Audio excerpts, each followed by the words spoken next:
Have you ever stood at the edge of a precipice, the winds of adversity howling around you, your footing uncertain, and the very ground beneath your feet threatening to give way? Have you ever whispered desperate prayers into the deafening silence, your voice cracking with the weight of unanswered pleas, feeling as though the heavens themselves have turned a blind eye to your plight?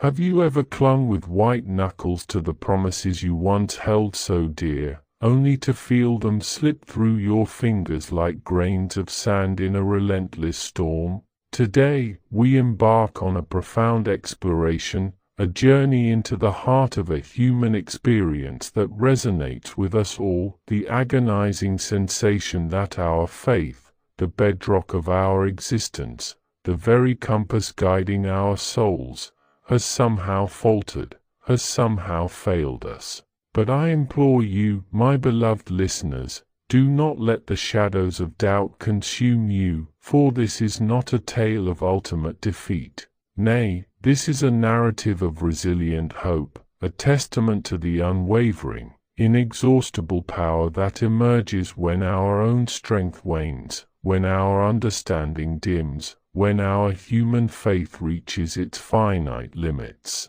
This is a 4-hour immersion into the transformative truth that even in the face of apparent spiritual collapse, even when the foundations seem to crumble, there is a force far greater, a love far deeper, a grace far more encompassing that steps into the breach, that picks up the pieces, that ultimately, always prevails. So, settle yourselves, prepare your hearts, and open your spirits to this expansive understanding, for within this journey, we will discover the enduring power of grace in the face of perceived faith failure.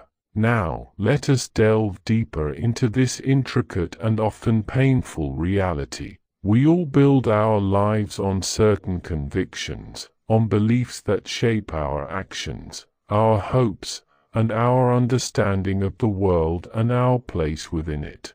For many of us, faith in a higher power, faith in the divine, forms a cornerstone of this foundation. We invest our trust, our prayers, our very beings into this faith, believing in its power to guide us, to protect us, to provide for us. We envision a reciprocal relationship. We offer our faith, and in return, we expect certain outcomes, certain blessings, certain assurances. But what happens when the expected doesn't materialize? What happens when the healing doesn't come, despite fervent prayers and unwavering belief? What happens when the relationship we poured our hearts into dissolves, despite our most earnest efforts and faithful supplications? What happens when the financial breakthrough we so desperately needed never arrives, despite our tithes, our offerings, and our unwavering trust? What happens when the dreams we held so sacred wither and die, despite our persistent faith and hopeful anticipation? It is in these moments, these crucibles of disappointment, that the insidious thought creeps in: has my faith been insufficient? Have I somehow fallen short? Has the divine abandoned me in my hour of need? This perceived failure of faith can trigger a cascade of deeply troubling emotions. Doubt, like a corrosive acid, can begin to eat away at our convictions.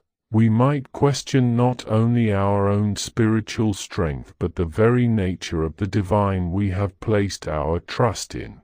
Feelings of guilt and shame can surface, as we wonder if we somehow lack the necessary level of faith to warrant a favorable outcome.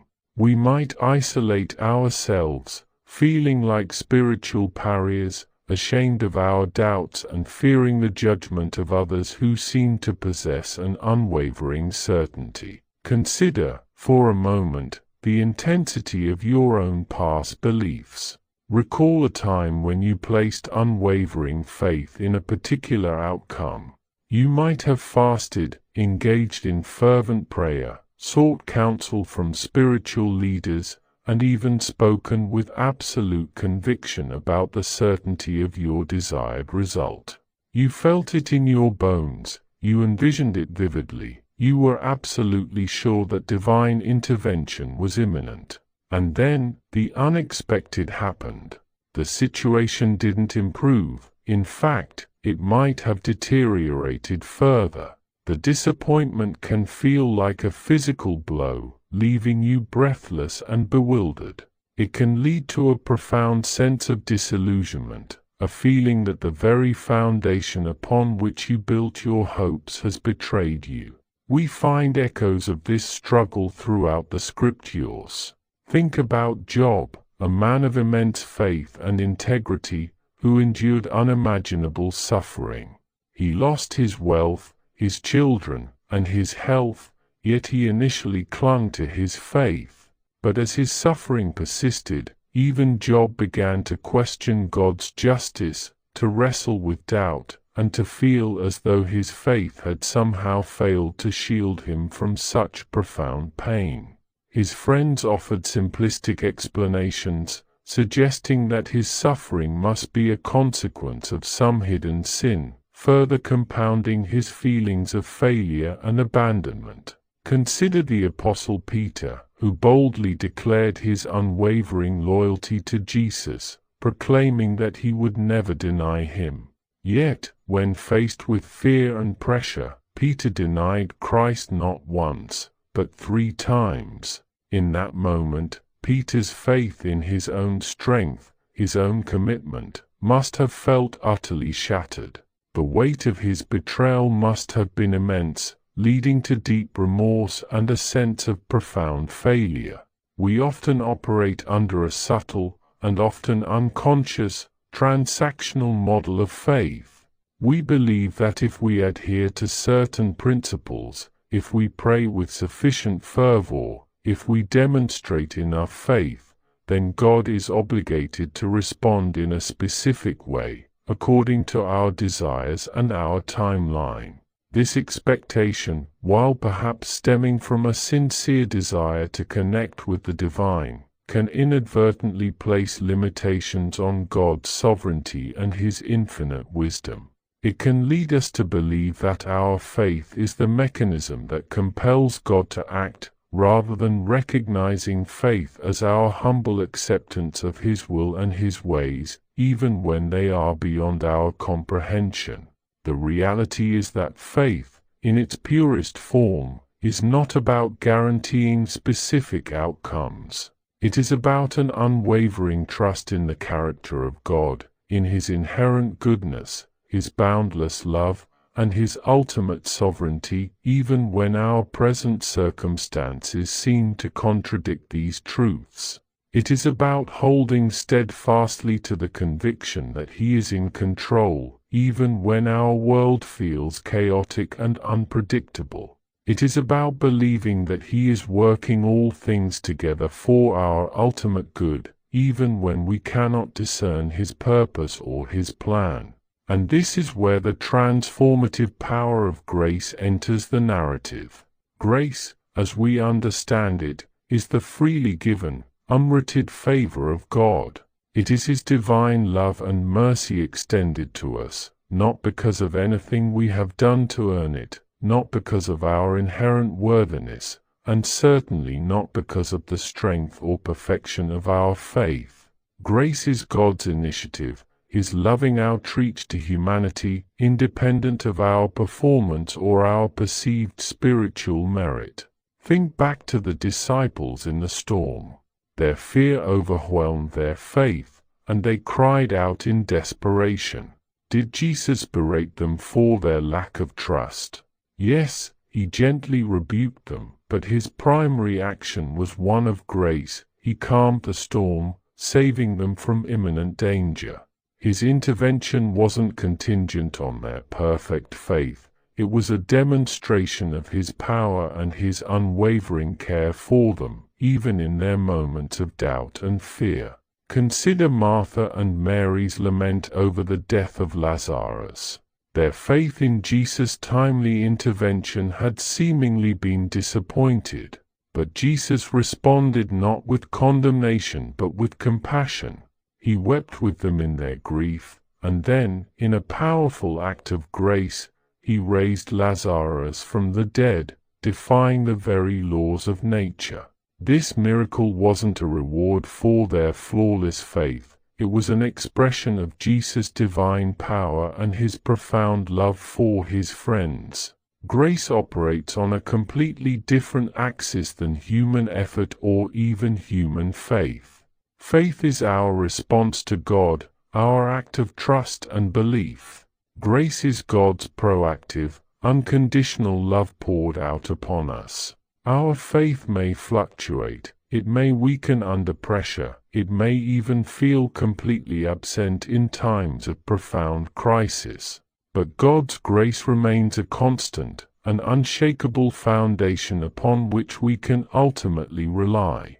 His love for us is not a reward earned by the strength of our faith, it is a gift freely given, rooted in his unchanging nature. When we experience the feeling that our faith has failed, it can actually be a pivotal moment, an invitation to shift our reliance from our own limited capacity to the boundless, inexhaustible resource of God's grace. It's a humbling realization that we are not self-sufficient, not even in our spiritual lives. It's a call to surrender our need for control, our insistence on understanding God's plans, and to simply rest in his loving embrace. Consider the parable of the prodigal son in a new light. When he finally returned home, broken and destitute, did his father demand an accounting of his faith? Did he require a demonstration of renewed commitment before offering forgiveness? No. The father's response was one of pure, unadulterated grace. He saw his son's need, and his heart overflowed with compassion. He ran to meet him, embraced him, and restored him to his full inheritance, not because the son deserved it, but because of the father's unconditional love. Perhaps you are navigating a season right now where you feel like your spiritual well is dry, where prayers feel hollow, and where the certainty you once possessed has been replaced by nagging doubts. You might feel like you've done everything you know to do, you've prayed every prayer you can think of, and yet your circumstances remain unchanged or have even worsened. In this very moment, I want to speak directly to your heart. Do not allow despair to take root. Your human faith may feel fragile, but the grace of God is an unyielding fortress. His love for you is steadfast and unwavering. He sees your struggle, he understands your pain, and he is present with you, even in the midst of your doubt and uncertainty. This is not a time to redouble your efforts to conjure up more faith. It is an invitation to cease striving in your own strength and to find rest in the boundless ocean of his grace. It's not about trying harder to believe. It's about surrendering to the one who believes in you unconditionally. It's about acknowledging the limitations of your own understanding and trusting in his infinite wisdom. Think about the times in your life when you have made mistakes, when you have stumbled and fallen short of the ideals you hold dear. Your own sense of faith might have whispered accusations, telling you that you were unworthy of forgiveness, that you had somehow disqualified yourself from God's love. But grace steps in with a different message. My love for you is not contingent on your perfection.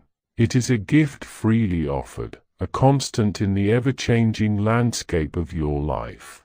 Grace is the hand that reaches down to lift you up, the voice that whispers forgiveness, the embrace that offers comfort, not because you have earned it, but simply because you are loved. The experience of our faith seemingly failing can paradoxically open us up to a deeper, more profound understanding of God's grace. When we reach the limits of our own strength, when our own understanding proves insufficient, we become more receptive to the divine intervention that surpasses our comprehension. It is in our moments of vulnerability, when we acknowledge our dependence on something greater than ourselves, that we truly begin to experience the transformative power of His grace. So, the next time you find yourself wrestling with the feeling that your faith has failed you, do not succumb to despair. Instead, recognize it as a sacred opportunity to release your grip on your own limited understanding and to fall into the boundless embrace of God's grace. It is not the end of your spiritual journey, it is often the beginning of a deeper, more authentic relationship with the divine, one that is rooted not in our own striving but in His unwavering love. It is a reminder that even when our own light seems to dim, the radiant light of His grace continues to shine brightly, illuminating our path and guiding us forward. When faith seems to fail, grace prevails. Always, let us lift our hearts in prayer.